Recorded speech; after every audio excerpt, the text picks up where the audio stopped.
Kung talagang gusto ninyong i-break yung tradisyon. Ang problema, baka pagdating ng oras, kayo din yung in-invite ng Congress, ng mga senador, nasabit din sa kung ano-ano mga anomalya and controversies tulad ni Bato, war on drugs. Ayaw man po. In-invoke niya yung interparliamentary courtesy. Kung okay sa inyo, bakit hindi pwede kay Martin? Yun ang tanong natin, mga kababayan. Kaya masyado kayong bias pagdating kay Martin Romualdez. Si Martin Romualdez iniimbestiga na ng ICI. Pero in case, halimbawa, willing kayong ganon, dapat it should be fair to everyone. Yan ang punto natin. Nakalimutan ko pala si Chis Escudero na pangalanan din. Dapat, isama na ninyo si Chis Escudero.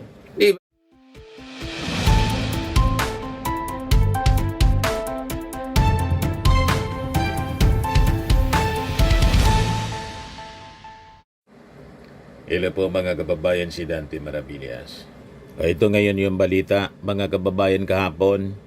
Si Kong Martin Romualdez, dating Speaker of the House, Congressman Eric Yap, and 17 others na mga congressmen na idinawit ng mga diskaya. Ang sabi, iimbitahan sa pagdinig ng Senate Blue Ribbon Committee sa November 14, Friday.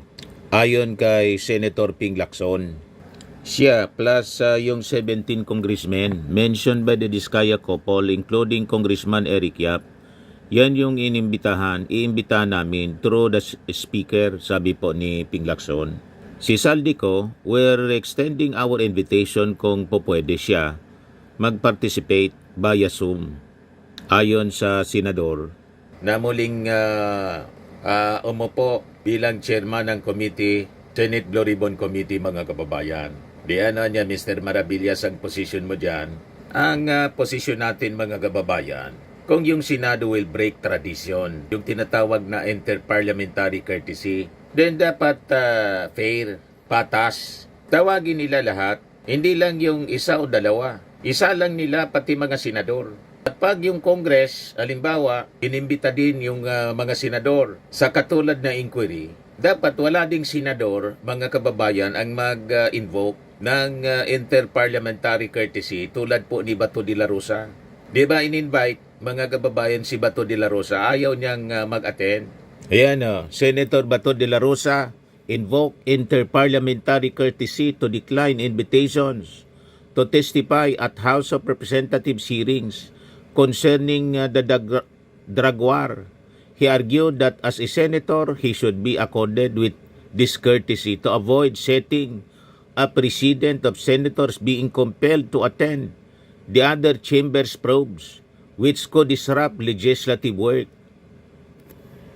The House respected this principle and did not insist on his presence, although some lawmakers and others questioned the appropriateness of using this courtesy as a shield against accountability, particularly in cases involving alleged human rights violations.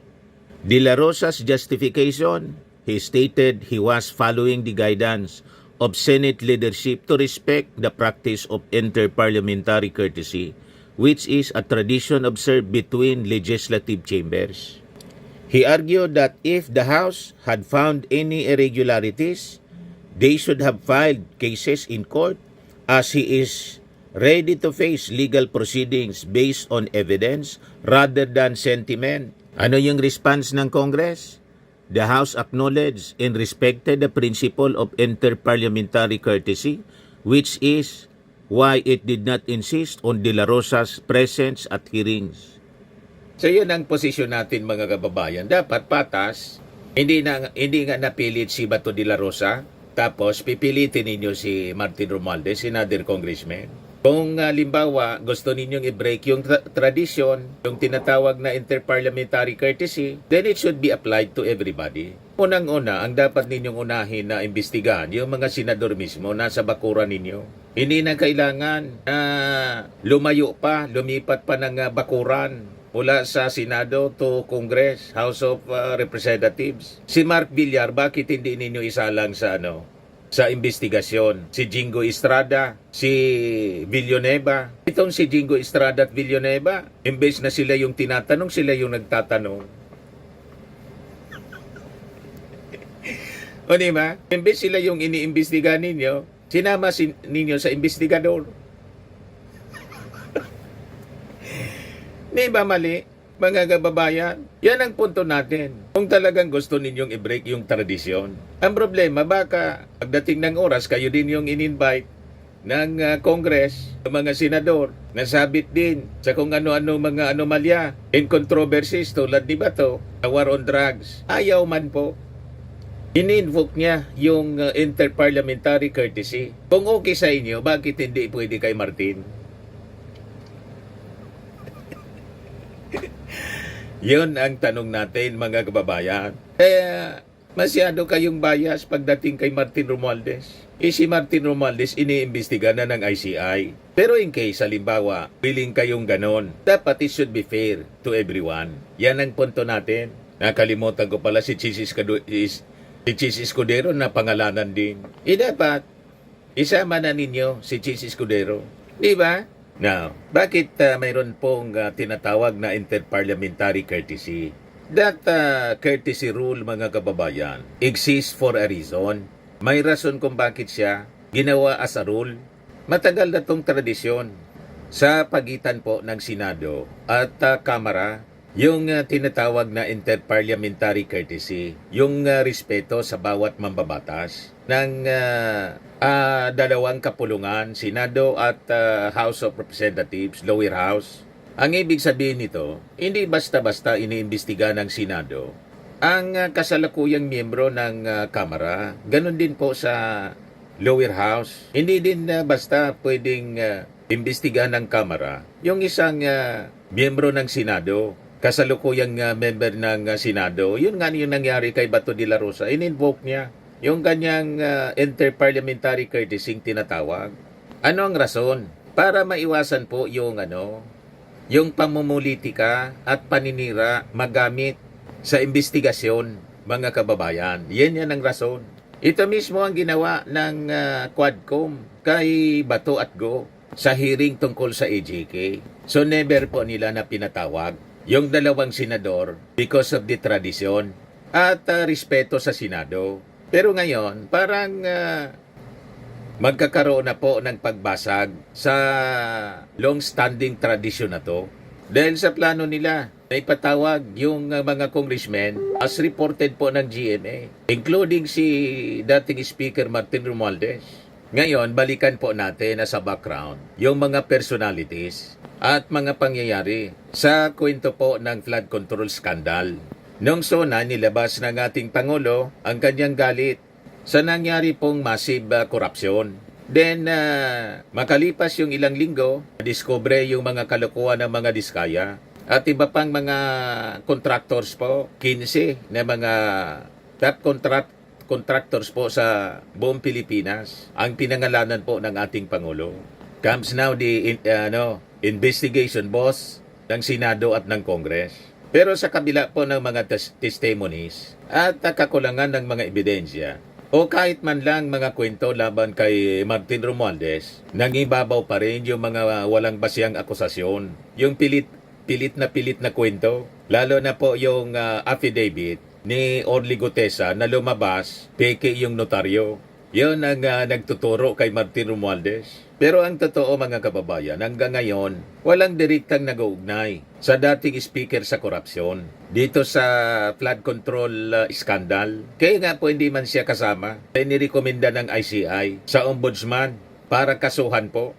Tama. Maging si ombudsman na Boying Rimulya, inamin niya, walang ebidensya kay Martin. Ang pwede lang, gusto niyang i-stretch yung kaso, gross negligence daw, human responsibility. Ang pwedeng maikaso kay Martin Romualdez, nakita na ninyo po. Ito yung sinabi ni Rimulya, mga kababayan, noong November 4. Romualdez could face gross inexcusable negligence complaint. Kasi daw, inayaan niyang mangyari yon sa kanyang pagiging speaker. Yung accountability po, doon sa sinasabing insertions, nandun mismo sa chairman committee ng appropriations. At sa BICAM report po, hindi man po kasama doon si Martin. Hindi man siya member ng BICAM. Ang member po si Escudero, nakapirma pa. Kita ninyo? May kayo malabo pagdating po kay Martin. So makikita ninyo sa takbo ng kwento, ang tanging basihan po yung kwentong kutsero ni Gutesa na nagtago na po at malamang hindi na magpakita. Kahit ang sabi, inimbita ni Ping Lacson para appear uli po sa investigasyon, pag-resume ng investigation po sa Friday. Tingnan natin kung magpapakita pa si Gutesa. Doon pa lang po sa presentation ng affidavit, bagsak na, basag agad po. Kasi mas familiar pa si Marcoleta kaysa sa nag-execute ng affidavit ko na si Gutesa. At ang isa pa mga kababayan, ang nagpresent, nagdala ng witness kay Marcoleta po, nagdala kay Gutesa kay Marcoleta, si Mike Defensor, na may history po ng witness for hire.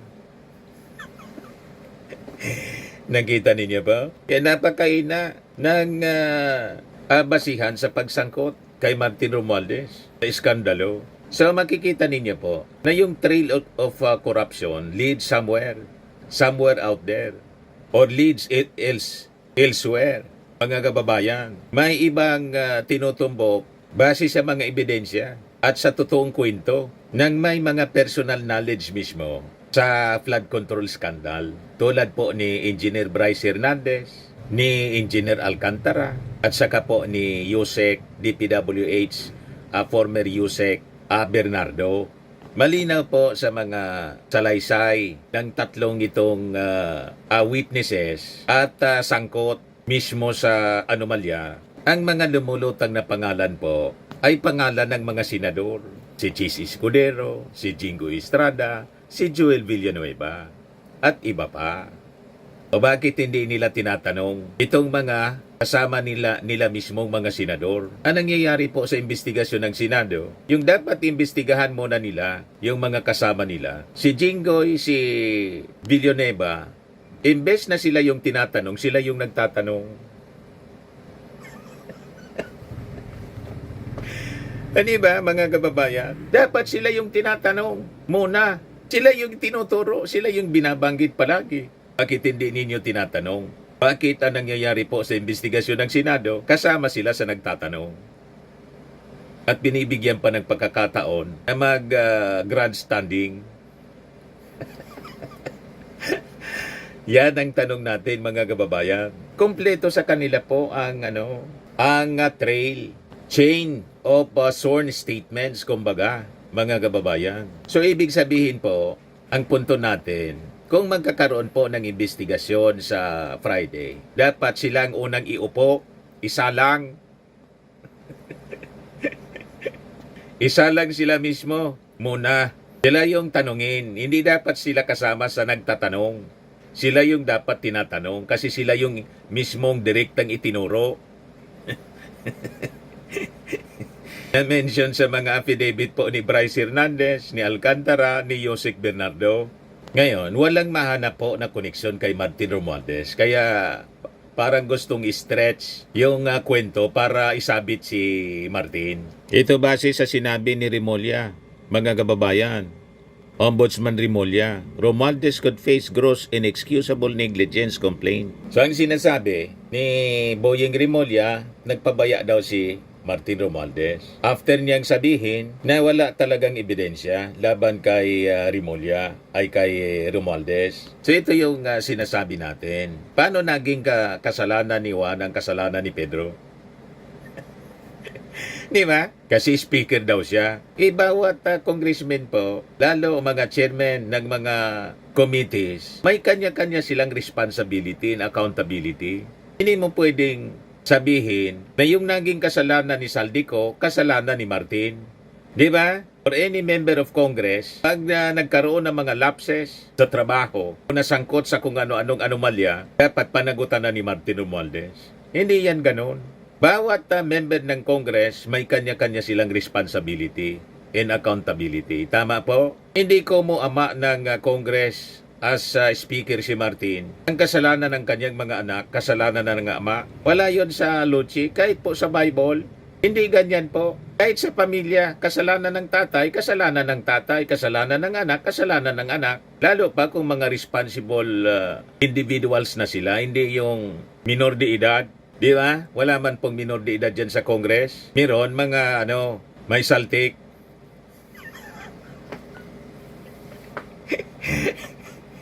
Hindi minor kundi major saltik sa Congress. Di ba? Yan po, malinaw tinuturo ni Ezekiel. Sa Ezekiel 18 to 20, 18:20 to 21. The soul that sinneth, it shall die. The son shall not bear the iniquity of the father. Kung ano yung kabuktutan, iniquity, or kasalanan ng ama, hindi kasalanan ng anak. Yan o. The son shall not bear the iniquity of the father.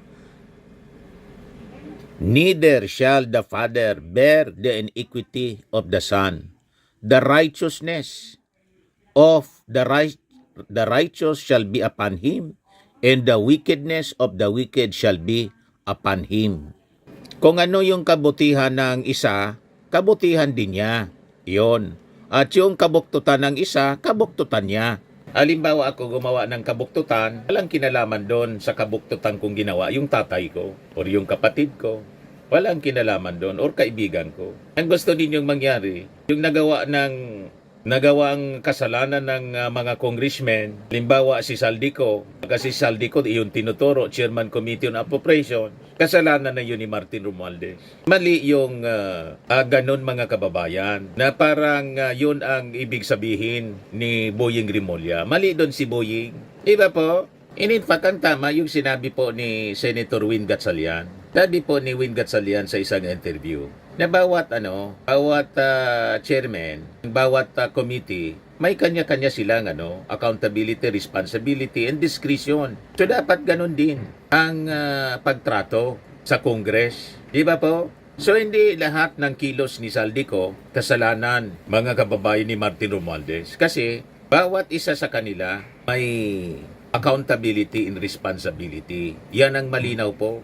So, kung titingnan natin yung mga kaganapan po, ang real problem, yung implementation.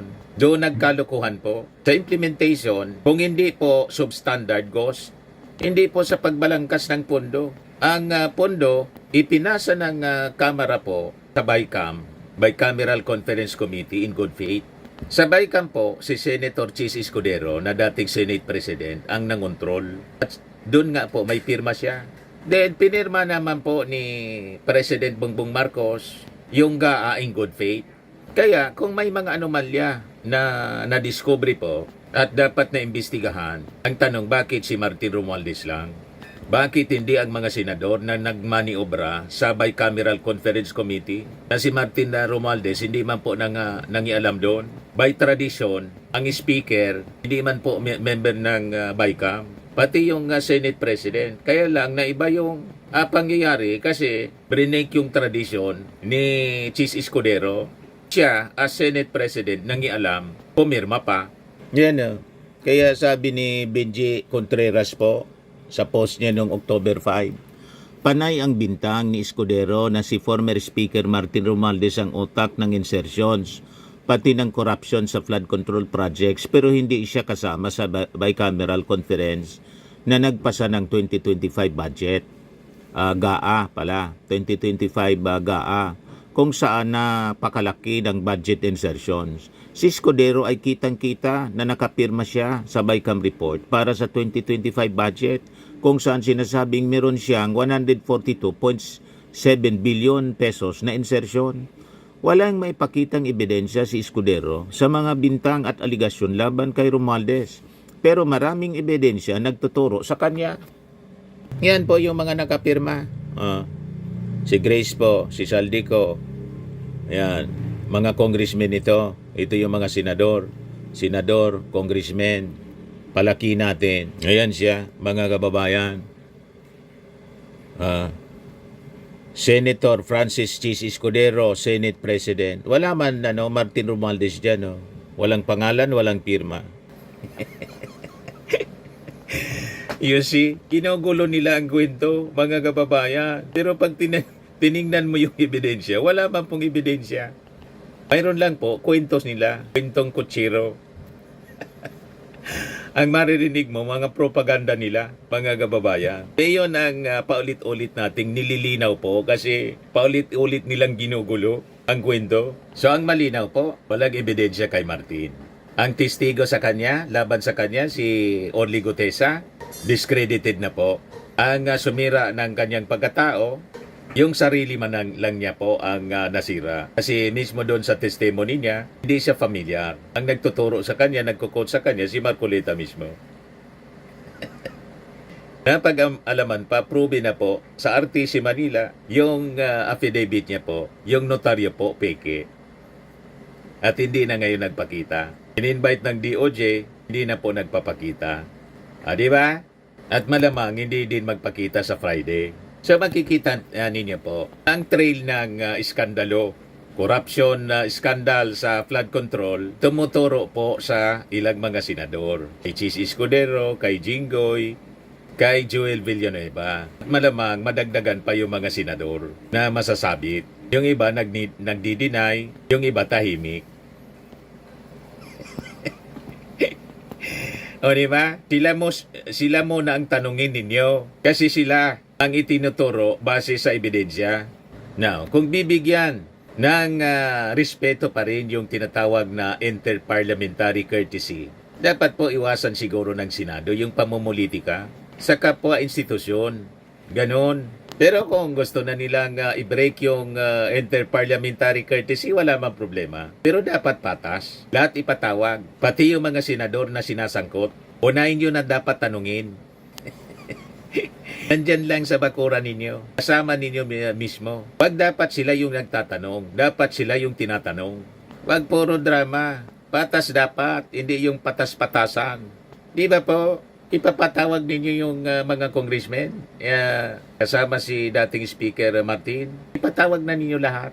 Kasama yung mga senador. Si Mark Villar, si Bongo, si Chis Escudero. Tanungin na ninyo.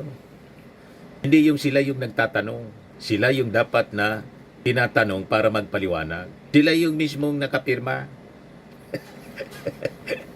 At sila mismo yung inuugnay. May mga pangalan, si Mark Villar, dating DPWH Secretary. Si Bongo, yung kanyang pamilya, kontraktor, at nakipag-partner sa mga diskaya. Alangan naman. Di ba po, mga kababayan? Sa mga naghanap ng malinis and spacious fitness gym, pumunta lang po kayo sa aming Colossal Fitness Gym. We also offer Grab Car Rental with our brand new 2023 model ng Toyota Innova.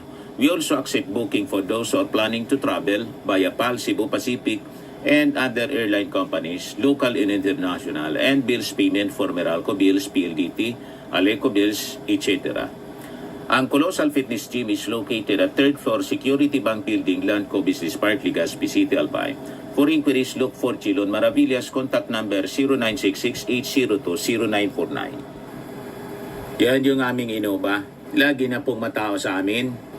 Pati mga foreigners po, tingnan ninyo. Mga British tourists sila. Ang lalaki ng katawan na, mga kababayan, nag-gym sa amin. Ito naman po, Indian National. Ito mga mga European sila. Ito naman yung bago naming product na binibenta online, Eye Glow Serum. Whitening po siya galing sa South Korea. Tingnan ninyo yung epekto sa aking anak na architect entrepreneur, Riz Maravillas. For inquiries, look for Riz Maravillas on FB. Ito naman po, Firmax Firming and Lifting Cream, pinapahid sa mga pulses and affected area. Mainam po ito sa mga pains at paninigas na mga kaso-kasuan. Ito po, Automax Radiant Serum. Sa mukha naman yung application. Anti-aging po siya. You will look 10 years younger than your age. Ito naman po yung bagong product naming binibenta online. I am Worldwide Amazing Pure Organic Barley Powdered Drink Mix from Australia. Endorsed by cancer survivor actress Maritoni Fernandez. Mainam po siya sa mga may cancer, mga cancer patients, at for cancer prevention na rin po. For inquiries, at sa mga gustong magnegosyo, mag-message na lang kayo sa aking anak na architect entrepreneur Riz Maravillas. Sa mga naghanap ng or mahilig sa mga imported bags and wallets, dumiretso na lang kayo sa Eileen Closet kay Ma'am Eileen Rosales. Naka-base siya po sa Amerika.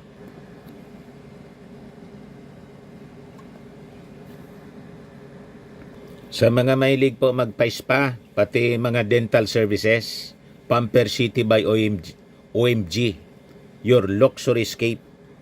Matatagpuan po sa Asiana City, Parañaque City, Metro Manila. Yan po. The essence of timeless beauty. Di ba?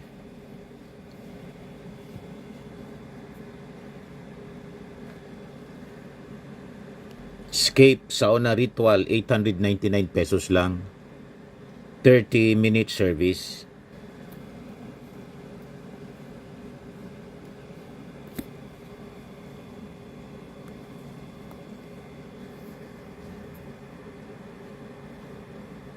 Napakagandang lugar mga kababayan.